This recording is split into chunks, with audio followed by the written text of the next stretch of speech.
Olá, hoje é quinta-feira, dia 23 de abril e começa agora o Panorama. Na edição de hoje você vai ver a atualização dos números da Covid-19 e um giro com as principais notícias sobre o assunto. Veja ainda a importância dos cuidados com a visão e como fazer isto neste período de isolamento. E no Panorama pelo Mundo, você vai saber como anda a rotina atualmente de Cascais, em Portugal. E no Dia Mundial do Livro, você vai ver como ele pode ser uma ótima companhia em tempos de pandemia. Fique ligado, o Panorama está no ar.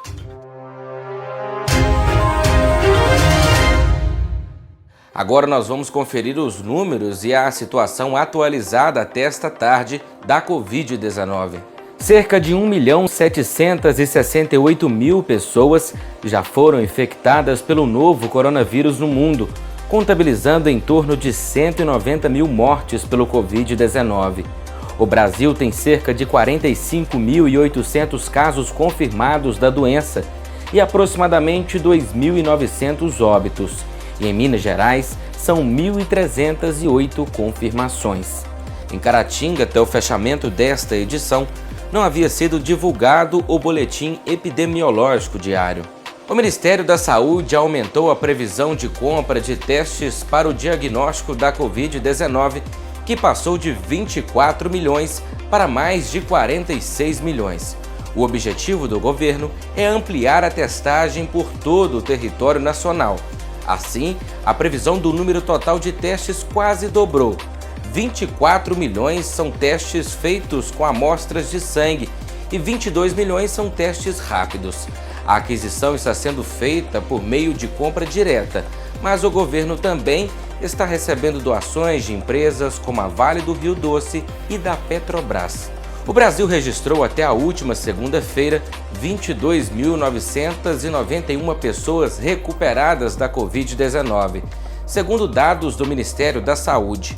A taxa nacional de recuperação da doença encontra em 56,7%, uma pequena melhora em relação aos 55% registrados em 14 de abril, quando o Ministério começou a divulgar o número de recuperados. O Ministério contabiliza como recuperado o paciente com confirmação do novo coronavírus que recebeu alta hospitalar após internação e também os confirmados sem internação, mas que deixaram de apresentar sintomas depois de ficar em casa. Em tempos de isolamento social, o governo do Brasil está de olho nos casos de violência contra mulheres, idosos e pessoas vulneráveis. De acordo com a Ouvidoria Nacional de Direitos Humanos, já foram registrados mais de 40.000 casos de violência apenas no período da pandemia entre março e abril. Por isso, o governo decidiu endurecer a Lei Maria da Penha e criou um aplicativo que amplia a proteção da mulher. Experiências demonstram que agressores que submeteram a esse tipo de programa de recuperação dificilmente voltam a praticar qualquer ato de violência contra a mulher.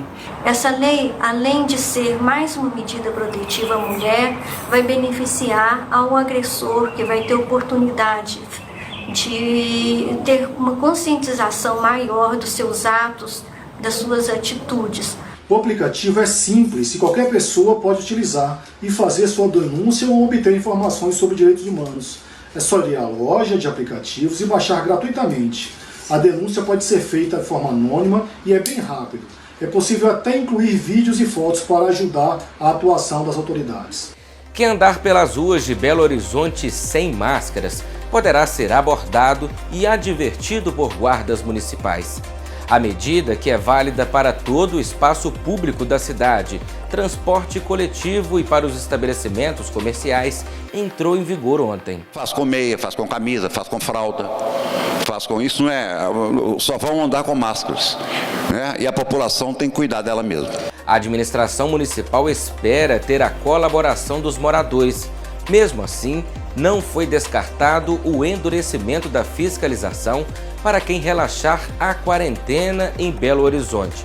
Na última semana, em todo o estado de Minas, o uso de máscaras em estabelecimentos comerciais passou a ser obrigatório. A utilização de equipamentos eletrônicos tem sido cada vez maior, ainda mais neste período de isolamento. Com isso, a nossa visão está sendo diariamente mais exigida e nem sempre com os devidos cuidados. É importante termos atenção com esse assunto para evitar complicações. Que todos nós estamos conectados é fato, porém, isso ocorre ainda mais por meio da internet. Neste período de quarentena, dentro de nossas casas, seja para o trabalho ou cumprimento às normas da OMS, esta interação aumentou e muito. Só que estar diretamente em contato com alguns eletrônicos por horas e horas pode ser prejudicial para a visão e acarretar em algumas doenças. É um período que estamos todos trancafiados e que passamos muito tempo, às vezes, em produtos eletrônicos, como celulares, tablets, computadores, às vezes fazendo uma leitura. E o que pode ocorrer realmente nesses casos é que nós prestamos muita atenção em algo e a nossa frequência de piscar reduz muito. Então acabamos desenvolvendo olho seco, irritações oculares, os mais alérgicos pelo fato de estarem fechados em alguns locais onde tem mofo, ácaros, eles podem desenvolver aí alergias oculares, eles podem desenvolver irritações, coçar os olhos, que é um hábito extremamente ruim, que pode levar a uma doença muito séria como ceratocone, né? Mas vocês de casa podem seguir orientações para a prevenção e contribuição positiva direta da visão. Basicamente, lembrar de piscar mais e usar alguns medicamentos que são colírios lubrificantes que vão ajudar nessa lubrificação. E alguns pacientes que são alérgicos, procure o oftalmologista para que esse cuidado seja mais adequado e seja bem feito para o seu caso específico. Já as crianças atualmente estão tendo um contato mais precoce com alguns aparelhos, principalmente ligados a jogos, filmes e até redes sociais. Este público requer uma atenção redobrada. Os olhos podem desenvolver problemas piores no futuro. Com relação aos pequenos, né, as crianças são muito visadas nesse período, né, e às vezes os pais não têm tanta paciência e colocam tablets, celulares nas mãos das crianças e as deixam quase que o dia todo. E para elas é um prato cheio, elas adoram. Porém, está mais do que comprovado que o fato das crianças passarem muito tempo à frente de celulares, tablets, isso pode levar, né, a um aumento da quantidade de pessoas míopes no mundo, né, porque você tem um estímulo da acuidade visual só para perto, e isso acaba estimulando o olho a um crescimento inadequado. E o olho grande é justamente o que leva a essa miopia, né? Então, o que nós percebemos é que crianças que não fazem atividades externas, ou seja, não brincam em ambientes externos e ficam na frente de computadores por muitas horas, um período muito grande, elas acabam que na sua adolescência ou na sua vida adulta desenvolvendo miopia.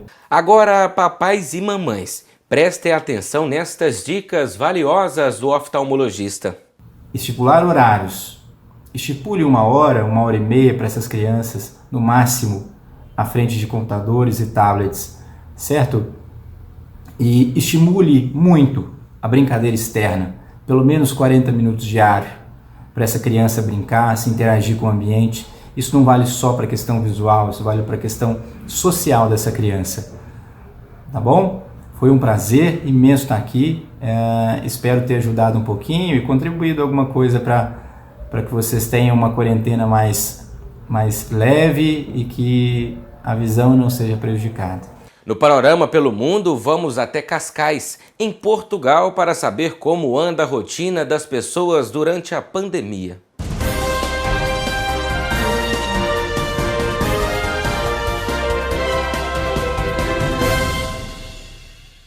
Olá, meu nome é Tiago, moro em Cascais, Portugal, uma cidade que fica a mais ou menos 30 minutos de Lisboa, é uma cidade bem turística E Portugal, por ser um país bem turístico, tem sofrido um pouco com com esse confinamento, com essa quarentena.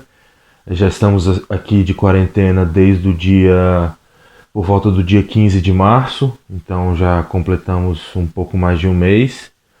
A previsão é que no próximo dia 2 de maio essa quarentena chegue ao fim aqui em Portugal, porém de uma forma gradativa. Muitas empresas, principalmente hotéis, restaurantes, entraram em layoff, o governo começa a pagar 2/3 do ordenado do salário mínimo, do salário da pessoa, que tem que ser no máximo um salário mínimo, no mínimo um salário mínimo. É uma situação bem diferente. Os supermercados têm um limite máximo de pessoas, tem que se manter as devidas os espaços entre as pessoas, todas as medidas que têm sido tomadas no mundo inteiro. Portugal, por ter tomado essas medidas de uma forma rápida e bem no início da doença, conseguiu ter um controle bem grande, então tem sido um dos locais com menos afetados na Europa. E é isso. Então espero que isso acabe logo e que tudo dê certo e que tudo volte ao normal, mas que isso seja um grande aprendizado para todos nós. Muito obrigado. Vamos ver agora como está a previsão do tempo para Caratinga e região. Já para sexta-feira, a previsão é de dia com sol, com algumas nuvens e névoa ao amanhecer. À noite já é com poucas nuvens, mas não chove. A mínima é de 17 graus e a máxima pode chegar aos 26 graus. Já no sábado, a previsão é de sol com algumas nuvens, mas não chove. A mínima é de 15 graus e a máxima pode chegar aos 28 graus. No domingo, a previsão também é de sol com algumas nuvens e não chove. A mínima é de 14 graus e a máxima de 27 graus. Quanta história tem a história do livro! Ler é importante, aprender é essencial, mas saber interpretar é fundamental. No Dia Mundial do Livro, a gente lê com você e para você.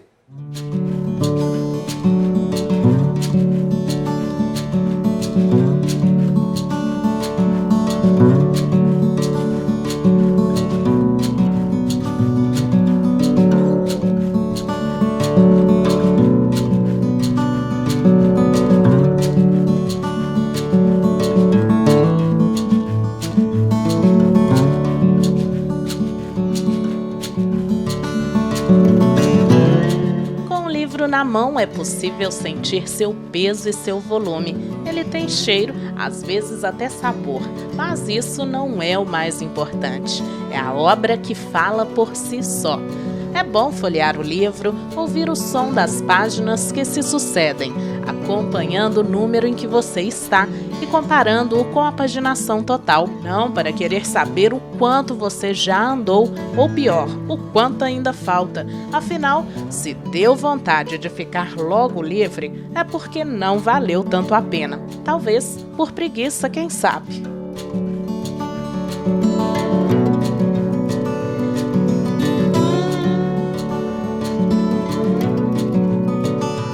O livro é mágico, existe há milhares de anos e o papel impresso mecanicamente já nos satisfaz há séculos. Sem ele seria impossível professar um culto ou brindar um amigo.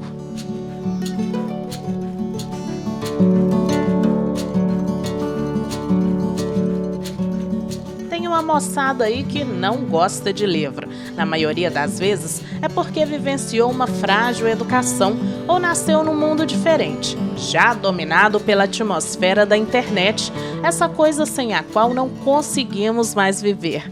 O mundo evolui e na evolução da humanidade, será que matamos as artes plásticas, o teatro, o cinema, o jornal, a televisão e o rádio? A fita cassete e o filme em película, por exemplo, não morreram porque seus suportes se transformaram em outras tecnologias.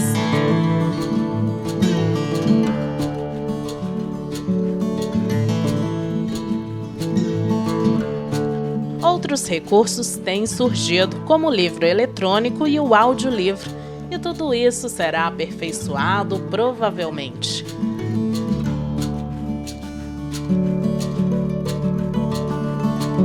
Mesmo com os avanços de novas tecnologias, o livro continua a ser a melhor ferramenta para acesso ao conhecimento e à cultura, seja surfando na onda virtual ou sossegado no quarto à luz de um abajur em dias de quarentena. O livro tem um apelo muito grande e é uma companhia fácil que desperta sensações e sentimentos inimagináveis. Aliás, super imagináveis.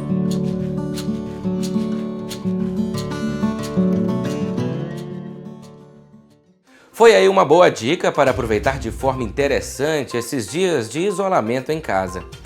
Estamos chegando ao final de mais uma edição do Panorama. Você pode continuar recebendo informações sobre os principais assuntos do momento nas nossas redes sociais. Vamos ficando por aqui. Obrigado pela audiência e companhia e até amanhã.